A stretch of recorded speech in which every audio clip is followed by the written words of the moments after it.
You feel like you were saying, well, let me get a check 1 2?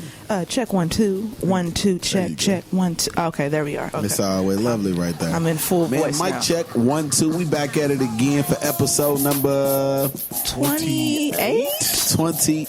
Damn, we done did so many episodes. Now we're getting to the point where we're confused about where we're at. We're like, where are we? 26, 28. 20 something. Like, how much I owe you? 21 and a half. Yeah. 1/3. And for this episode, man, we got the homie back, Cold. Hey, Cold in the clutch back. One more time. What's poppin', man? Papa Murphy. Mr.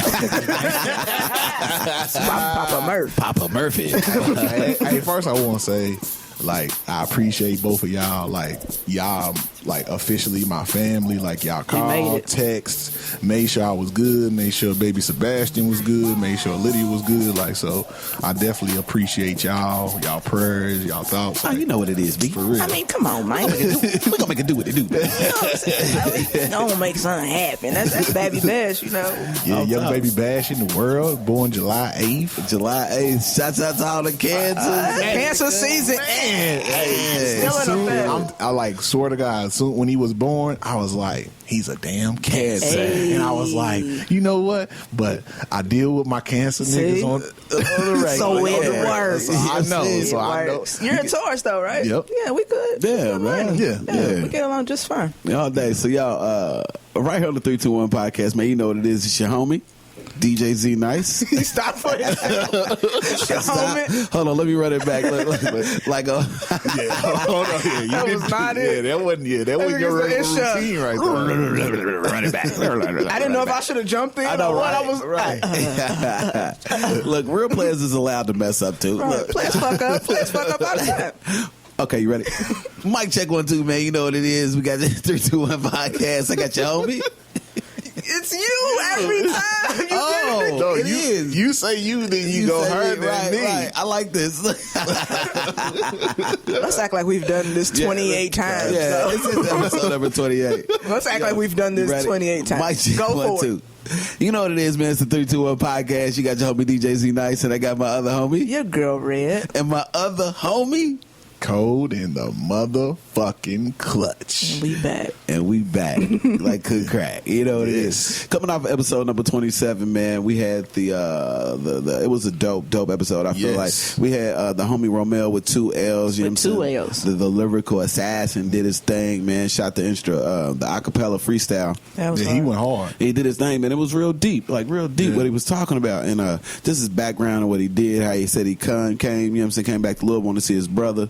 And, got just hopped into the rap game. And he had a lot of free things out on, like, everywhere, I feel like. Everywhere. But he said it's only going to be for a certain amount of time because he's dropping a new project. Mm-hmm. Also, it hasn't passed yet. I think he was doing a community event. I think so. Has it? Yeah. Okay. Well, he was doing an event. Yeah, I want to say I started following him, and he was still promoting the event, so I don't think it's went down. I think it may be this week. Okay. It could be. I thought it was the You 27th. might be rushing him. Yeah, it might be rushing. But our very special guest, calling artist that we had was King Vori. Man, doing big things. I didn't know dude was so young. Yeah, young, man. I heard killing it, doing his thing. For They real. explained a lot. Because when I asked about the top 5, he was just like, I don't do all that. Okay. Yeah, I don't. He was like, I don't rock with that. I got like 3. I was like, okay, cool, that'll work. Yeah, the homie King Vori, you know what I'm saying, has the new EP out called Overdose. Man, dope project. He has another song, My Life is a Movie. You got to hear that. It was just like, my life is a movie, yeah. I ain't going to sing it. Sound better. But He sounds better. We had him on the call-in, man, and he just talked about, you know what I'm saying, how his life really is a movie, how he already had bread, you know what I'm saying, it's just a little different. Interacting with people, family, and his folks. What's that nigga met Jay-Z, if y'all say, Yeah, I'm like man. jealous. And you can Extra tell, cool with like, from the because I wasn't here. Hey, shout out to Rayvon. No, Rayvon, yeah. Shout out to The Rayvon dog. for filling in. Rayvon the dog. Rayvon the dog. He was so serious. But you could tell, like, from the start of that interview, it seemed like Vori was a little, like, timid and he didn't know how to answer. but the more and more y'all talk to him, he just opened up, and it became a great interview. Like, you gotta make him comfortable. Yeah. Pour some wine. Yeah, close your eyes. No voice to men. No, we're not going into that. We just you just got pour the wine. Okay, you smoke. Mm-hmm. Okay, you light one. He gets relaxed, and you like. Okay, and now you feel better. You feel good. Okay, here we go. Like you just gotta make them feel good. I think we got that effect on a lot of artists. You pop Molly? No. Oh God, it was a joke. Oh, you went too hard. You snorting crack? You eat them shrooms, boy? It's whack. Snorting crack. Golly, you want them shrooms, boy? Nuts, man. No, we ain't doing all that. Erica, like, hold on, thugging. I'm sorry. You know did you just throw the cover? I did. I threw the government because earlier we was just talking about Joe Budden. You know what I'm saying? In like this diss track. See, okay, my take on this. At first, a lot of people, and I think a lot of people feel this way, we thought he was tripping. It's like, why are you going at Drake? Like, what's the point in that? Yeah. Well, he had heard the track that just came out 2 months ago. The No Shopping, he heard that 2 months ago. So before it even, so he was getting ahead of the machine. That's why I respect Joe for that, because he ain't got. First of all, Joe ain't got shit to lose. Yeah, let's just be honest. Yeah. So by him going at Drake, everything's come up. Right? Yeah. Him going at Drake, he doesn't care if it's a lose or win. It doesn't matter to him because it's not about all he of that. He does it for the sport. Exactly. He does it. It's about the culture. It's about hip hop. So that's the reason why you gotta respect him for that reason. So yeah, I like the diss track. I think Drake's verse was lazy as fuck. Sorry, he just doesn't sound inspired at all. He don't want it with Button. He don't want it. For real, you think so? It's I don't bars. think he want it with Button, dog. For real. The difference is because with Joe Budden, it's bars. It's not. It's not. What dope single I can give you. It's strategic bars. Like, I'm going to go at you. Yeah, so that's the reason why you don't want it with Joe Budden. No, not the way he went at Meek was easy because him and Meek was on the same level. But to go at Joe Budden, you gotta know your hip hop. You gotta know your bars. You can't just come out the gate like. And people they want to discredit Joe Budden because he had the Pump It Up record back in the day, and he really hasn't had any like. Top hits, but I mean, he's always put out consistent music, always. Oh, true. Yeah, I feel that. And also like he got like Drake had caught him a one-hit wonder. Not so much. Joe had a couple, singles, but it wasn't. It's not going to be the level of Drake. Drake's a machine. Right. He got the machine behind him, so you can't say that. That's why it's about hip hop. So listen, if you're not a hip hop head, don't come to me on some. Well, Drake got this, Drake got that. Listen, it's about hip hop, baby. Okay. And beef is just that. Beef is just that. So the segue, man. I guess just now walked in the building. You know what I'm saying? We ain't gonna let him go ahead and hold on my way. No, not yet. Look. You just walked in the building. Keep out the libations. You know what I'm saying? And get it all the way right. Before we go ahead and introduce our first guest, man, we're gonna go to a break real quick right here on the 321 podcast, and we'll be right back. Mike check 1 2, man. We back right here on the 321 podcast, and it's your homie DJ Z Nice, and I got my other homie. Your girl Red. And my other homie. Cold in the. Then y'all ain't saying you that. just gonna take our shit. You supposed to say cold in the clutch. See, Murph, act like you did this shit 28 times before. Exactly.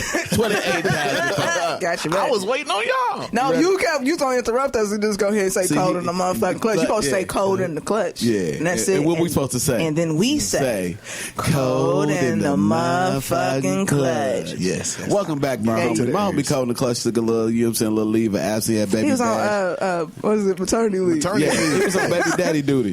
Yeah, he was on baby daddy duty. You know what I'm saying? Only got a week. Yeah, only a West crazy. My wife got 7. No work. Because she put nothing. You're not going to, because she pushed out a human body. You didn't do that. You were just like, go, baby, go. I got your back. You can do it. Hey, but seeing a human come out of another body, I seen that before. I've seen that before too.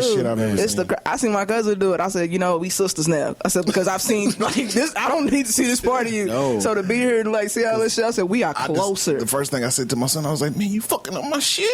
You fucking up my shit, brother. Murph is gonna go, and with us, we go all the way back. back. like nothing ever happened. Nothing ever came out of this. We're good. That's man. Episode number 28. On this episode, man, we got the one and only, I feel like, super producer, the dude doing his thing throughout the city. He's been doing his thing for a while. Legend, really. What? Legend. Legendary. Prolific, as Murphy would love to say. The prolific. The prolific. He's a, avid follower of the show, man. Every time I see him, he give us mad love. He be like, man, I'm feeling the show.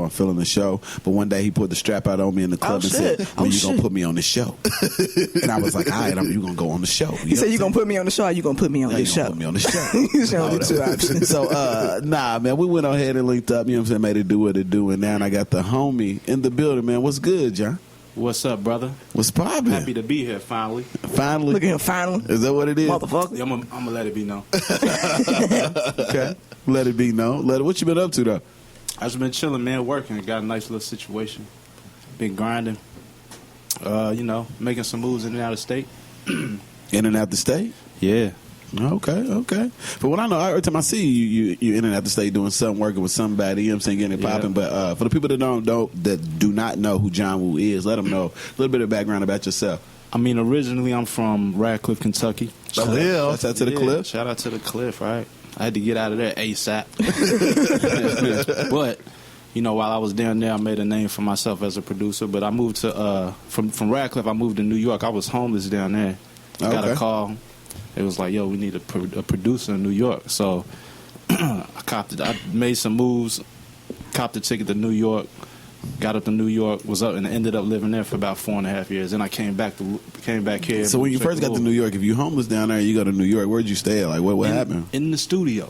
Wow. Like I slept on the futon in the studio for like the first month, and then a partner of mine, this dude in there used to come in there all the time named Chris. Was like, yo, man, because I was looking crazy. Like the beard was. Niggas see me wear the same sweater like 20 days in a row and was like, yo, like, man, you all right? Yeah. I was like, nah, not for real. Like, I done lost mad weight. And he was like, yo, you need to come to my crib, take a shower. And like, ever since then, I lived with his family for the rest of the time. So you took a shower for 20 days?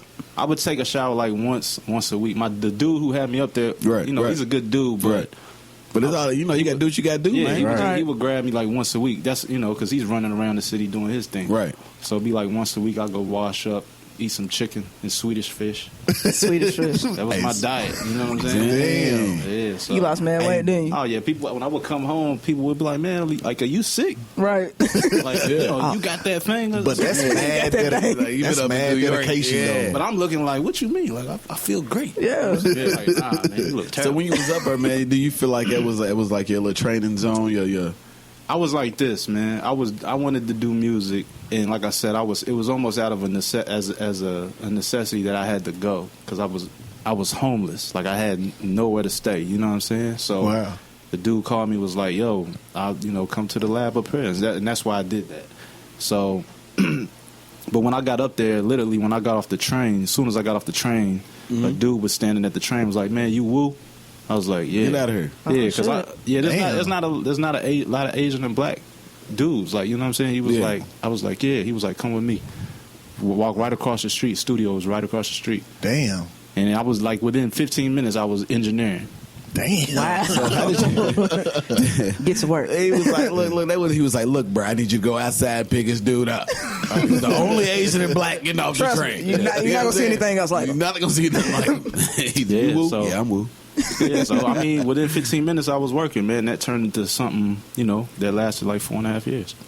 Man, so how did you even get into producing? Like, what influenced you to actually start making music? The craziest thing is I used to rhyme. Like that used to be my thing. Like I used to rap. You know what I'm saying? So I grew up off of like Nas and them type of records. You know what I'm saying? So I was rapping. You gonna spit a 16 right now? Listen, I was nice. I was nice, bro. Okay. I'm gonna keep it funky. I was nice. Okay, hold on. Well, I'm gonna cut you off. We got another guest who's gonna come on. He's gonna spit something for us. He don't even know yet. He walked in the building, man. What's poppin' with you? Good? It's all Jay right, Wilkerson. Don't keep it moving. I'm just letting you know. You're getting the bars know. ready, B. So, but I used to rhyme, and I was nice. Me and my boy Dre Hayes used to we used to get in trouble and go to this thing called AIM in our high school. It was like in-school suspension. And we used to pass letters back, like rhymes. We was battling on paper. Damn. You know what I'm saying? That's hard. Joe Button, you don't want Yeah. it. You don't want that. You don't want them You don't paper want raps, it. bruh. Drizzy, you don't want So it. we did that, but the thing is I went to this little, my boy DJ K Razor had this party. We went to the party, and this dude Floyd like started just out of nowhere started dissing me in front of her, and there was a girl there that I had a crush on. Wow. So they looking at me like, what you The gonna things do? Negroes do for girls. Man, how'd the girl react? Was she Nah, looking at you silly? They was all looking at me silly. My dude K Razor was like, man, you better grab the mic. You know what I'm saying? Right, so right. I did that, and I did my thing, but I ended up embarrassing dude. So after that, I was like, wow, you can really get love off of this like that. Yeah. And that kind of sparked the me wanting to be an MC. So fast forward, I started going to different studios. Everybody charging me, up the ass for back in the 90s. Niggas was charging me $50 an hour. Damn. Damn. You feel me? So